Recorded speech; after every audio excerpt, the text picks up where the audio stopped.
नमस्कार दोस्तों, मैं हूं दिनेश खिवोरा। स्वागत है आपका न्यूज टाइम एसएस न्यूज के इस लाइव अंक में। दोस्तों, कभी-कभी कोई एक मुद्दा ऐसा होता है जो पूरी राजनीति को पलट कर रख देता है।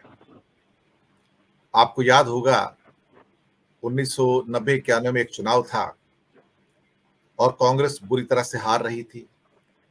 नरसिम्हा राव रिटायरमेंट लेके अपने घर चले गए थे।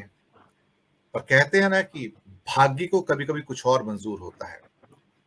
आधा चुनाव संपन्न हो चुका था और तभी एक दुखद घटना होती है कि राजीव गांधी की मृत्यु हो जाती है और उसके बाद आधी सीटें जो बची होती हैं उसकी वोटिंग राजीव गांधी जी की मृत्यु के बाद में होती है। हारती हुई कांग्रेस को जीवन दान मिल जाता है और वो सत्ता में आ जाती है और जो व्यक्ति राजनीति से संन्यास लेके चला गया था उसे वापस बुला लिया जाता है घर से कि आइए भारत का प्रधानमंत्री बनिए। तो कुछ घटनाएं ऐसी होती हैं जो अपने आप में इतिहास पलट कर रख देती है। इंदिरा गांधी की मृत्यु हुई तो राजीव गांधी को जो बहुमत मिला वो शायद भारत के इतिहास में इससे प्रचंड बहुमत किसी को नहीं मिला था। ये बात भी हमें भूलनी नहीं चाहिए। पिछला चुनाव ठीक ठाक चल रहा था 2019 का और होते होते तुरंत वहां पर एक घटना घटती है जिसका नाम है पुलवामा और उसके बाद पूरा का पूरा जो चुनाव है वो पलट जाता है और नरेंद्र मोदी एक बड़ी मेजोरिटी के साथ 303 सीटों के साथ सत्ताधीश बन बैठते हैं। पहले भी थे लेकिन और बड़ी मेजोरिटी के साथ आते हैं। ये तीन घटनाएं, इंदिरा गांधी की मृत्यु और बाजी का पलट जाना, राजीव गांधी की मृत्यु तो आधा चुनाव हो के चुनाव का पलट जाना और उसके बाद पुलवामा का होना और उसके बाद जो चुनाव ऐसा लग रहा था कि शायद अच्छा कंपटीशन होगा विपक्ष और पक्ष में, वो चुनाव भी एक तरफा हो जाता है। दरअसल नरेंद्र मोदी को फिर से तलाश है एक और पुलवामा की, एक ऐसी घटना की जो लोगों के साथ स्टिक कर जाए, जुड़ जाए, भावनात्मक रूप से उन्हें आंदोलित करे और उन्हें मतदान केंद्र तक ले जाए और भारी मात्रा में उन्हें वोट दे।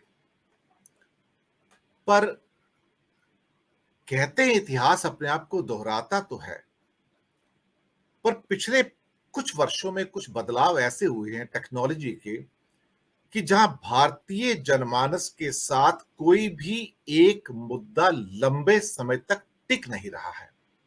सुबह की खबर दोपहर तक बासी हो जाती है। यूनिफॉर्म सिविल कोड स्टिक नहीं कर पाया, सीएए स्टिक नहीं कर पाया, एनआरसी स्टिक नहीं कर पाया और जिसको ये अपना ब्रह्मास्त्र मान रहे थे मोदी जी, बहुत बड़ा ब्रह्मास्त्र मान रहे थे कि पूरे हिंदुस्तान को आंदोलित कर देंगे, वो था महिला आरक्षण। वो भी स्टिक नहीं कर पाया, वो भी फिजल आउट होकर निकल जाता है। प्रधानमंत्री मोदी को तलाश है एक ऐसे मुद्दे की जो पूरे भारतीय जनमानस को 140 करोड़ को आंदोलित कर दे और एक बार फिर से भारी मतों से उन्हें जिताकर प्रधानमंत्री की कुर्सी पर लेकर आए। पर समस्या है कि 2018 और 2023 के बीच में या 2019 या 2024 के बीच में हिंदुस्तान की जनता का मन बदल चुका है, उनकी लॉयल्टीज भी फिकल हो चुकी हैं और कहीं ना कहीं जो मुद्दे आज से 5 साल पहले लोगों को आंदोलित करते थे, अब उन्होंने लोगों को आंदोलित करना बंद कर दिया है।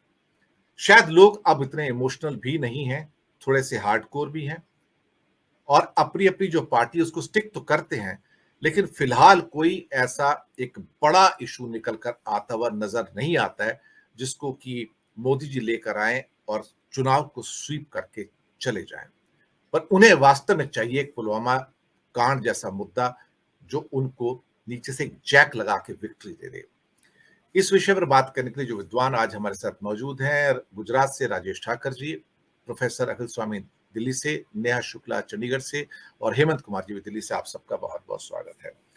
आज नेहा शुक्ला जी थोड़े कम समय के लिए हमारे साथ जुड़ी हैं। आपका भी स्वागत है और आपके टीवी प्रोग्राम से इस समय शूटिंग का टाइम आपका हो रहा है। जस्ट टीवी से आप संबंधित हैं असिस्टेंट एडिटर के रूप में। आज मैं पहले आपको ये आमंत्रित करूंगा ताकि मैं सम्मान करता हूं आपकी इस समय की बाध्यता का। आप आए, थोड़ा समय निकाला, हमारे से जुड़े, बहुत बहुत धन्यवाद आपका। नेहा जी, ऐसा मुद्दा कहां से आएगा? मुद्दा तो स्टिक कर ही नहीं रहा आज की डेट में कोई भी, और ये परेशान है कि कोई मुद्दा क्यों नहीं चलता है। सबसे बड़ा ब्रह्मास्त्र महिला आरक्षण वो भी फेल हो गया, फिजल आउट हो गया। कहां से लाएंगे? क्या इनके मैजिकल हैट में से कोई नया रैबिट ये निकाल सकते हैं जिसकी हम अभी कोई कल्पना नहीं कर पा रहे हैं? नेहा जी।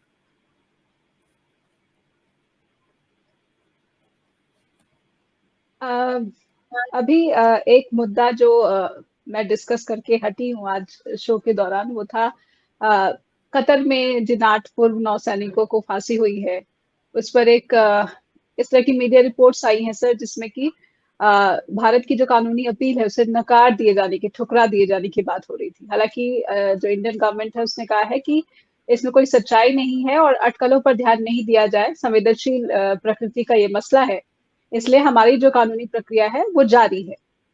तो इस पर डिस्कशन के दौरान कहीं ना कहीं एक ऐसी चीज लगी कि कहीं ना कहीं सरकार ने जिस तरह से इस मसले को हैंडल किया, ये पूर्व नौ सैनिकों का मसला है, इंडियन सिटीजन्स का मसला है।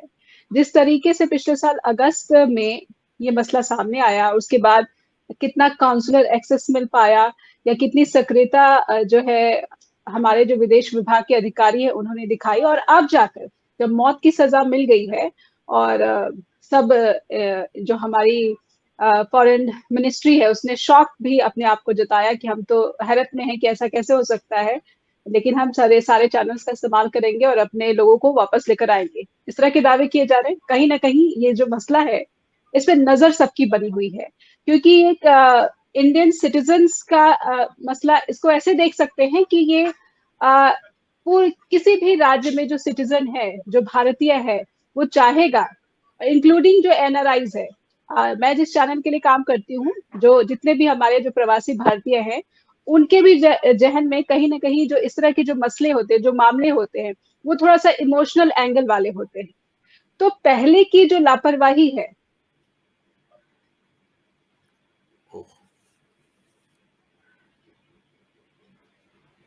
हुआ है, का लगता है कनेक्शन। जी सर, अभी आप सुन पा रहे हैं मुझे? जी मैं सुन पा रहा हूँ, कैरी ऑन कैरी ऑन।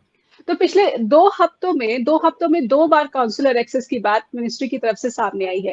हालांकि पिछले साल से जब तक मौत की सजा नहीं मिली थी, इस दरमियान जो मुझे लगता है, याद आता है कि एक बार काउंसलर एक्सेस की बात मिनिस्ट्री की तरफ से बताई गई थी। तो इस बात से आप अंदाजा लगा लीजिए कि कोशिश का जो स्तर है हमारी सरकार का, वो मौत की सजा के बाद से वो कितना ज्यादा बढ़ गया है, कितनी एक्टिव दिख रही है। तो पूरी कोशिश आएगी। एक जो छवि है भारत की सरकार की, वो ये भी है कि हम सर्जिकल स्ट्राइक करने वाले, जी कैरी ऑन जी। तो एक जो छवि है हमारे, जी, एक जो छवि है हमारे देश की सरकार की, मौजूदा सरकार की, जिसको बड़ी पॉपुलैरिटी मिलती है, बहुत सारे लोग जो भक्त हैं हमारे प्रधानमंत्री नरेंद्र मोदी की, कि सर्जिकल स्ट्राइक करने वाली भी कंट्री है ये। तो कहीं ना कहीं, और कतर से जिस तरह के हमारे संबंध है, कतर ने जो है कुछ मसलों को लेकर नुपुर शर्मा वगैरह का भी अगर मैं पीछे ले जाऊं तो काफी ज्यादा जो है वो रोल रहा है, लेकिन फिर भी मैत्रीपूर्ण संबंध है। और क्योंकि बहुत बड़ी तादाद में हम गैस का आयात करते हैं, तो ये मसला मुझे कहीं ना कहीं ऐसा लग रहा है सर कि आने वाले दिनों में थोड़ा सा और आई कैचिंग होगा। और ये अभी जबकि बैकफुट पर इंडियन गवर्नमेंट दिख रही है, तो मीडिया से नदारद है।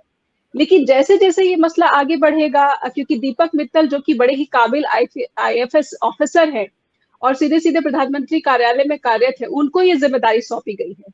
तो कहीं ना कहीं इसको इनकैश करने की कोशिश में जरूर ये सरकार मुझे लगता है कि सक्रिय दिखती है, और ये एक इमोशनल एंगल भी हो सकता है। ये सब आकलन है, वर्तमान में जो स्थितियां बनी हुई हैं उसके तहत मैं कह रही हूँ कि सिर्फ आकलन है। जिस इमोशनल एंगल की आप बात कर रहे हैं, मुझे लगता है कि ये मसला शायद सभी भारतीयों को एक इमोशनल उसके साथ बांध देगा आपस में। तो जब हम पुलवामा की बात करते हैं या फिर सर्जिकल स्ट्राइक की बात करते हैं, उससे जुड़ा ये मसला मुझे लगता है कि आने वाले दिनों में थोड़ा-सा ये और अटेंशन कैच करेगा, और तमाम मुद्दे जो आपने प्रस्तावना में कहे, वो कितना रंग दिखा रहे हैं, ये तो कुछ 3 दिसंबर के बाद भी तस्वीर थोड़ी और ज़्यादा साफ हो जाएगी। हालाँकि कर्नाटक और हिमाचल में जो कुछ हुआ, उसके बाद हमने देखा कि प्रधानमंत्री की जो बातें होती हैं कि डबल इंजन की सरकार या हिंदुत्व के ऊपर जो वोट मांगने की जो अपील होती है, ये भी उतनी कारगर साबित नहीं हो रही है।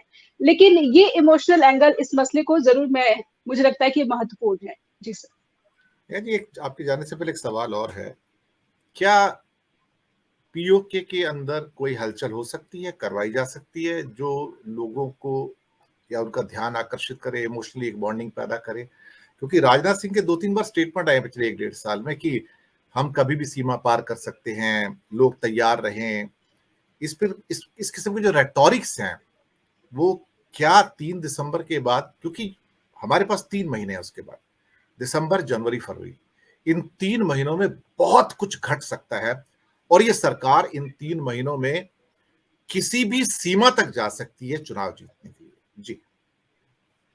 जी, आपने सही कहा सर। बहुत सारी चीज़ें ऐसी हैं, कंट्रोवर्सी ऐसी हैं जिनकी जाँच कम से कम सरकार को करानी चाहिए। लेकिन जब हम जाँच की बात भी नहीं करते और उस मसले पर चुप्पी साध लेते हैं, तो उसमें उसकी ऐसा मान लिया जाता है कि ऐसा हुआ होगा।